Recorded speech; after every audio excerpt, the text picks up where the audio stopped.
Hello, আজ বানাচ্ছি চিংড়ি মাছের মালাইকারি। আমি যেভাবে বানাই তোমাদের সাথে সেটাই শেয়ার করছি।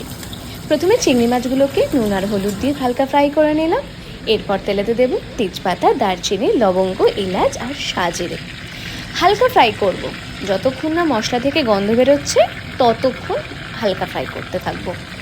আমি আলাদা করে পেঁয়াজ আর রসুনটা পেস্ট করে রেখেছি, তোমরা ওখানে চাইলে কাঁচা লঙ্কাও দিতে পারো।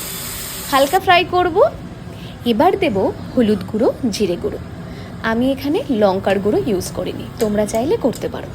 হালকা নাড়াচাড়া করে নেওয়ার পর দিয়ে দিলাম নারকেলের দুধ। আমি এই নারকেলের দুধটা পাউডার মিল্ক কিনতে পাওয়া যায় দোকানে, সেটা দিয়ে ইউজ করেছি। নারকেলের দুধটা বারে বারে দেব, একেবারে দেব না।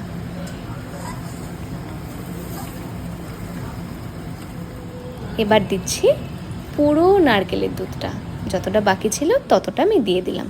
হালকা ফোটানোর পর দিয়ে দিচ্ছি মাছগুলোকে, আস্তে আস্তে দেবে, গায়ে যেন না ছেটে। এবার দিলাম গরম মশলা গুঁড়ো আর ওপর থেকে সামান্য ঘি। তৈরি আমার চিংড়ি মাছের মালাইকারি। আমার ভিডিওটা কেমন লাগলো তোমরা কিন্তু অবশ্যই জানিও। আজকের মতো টাটা।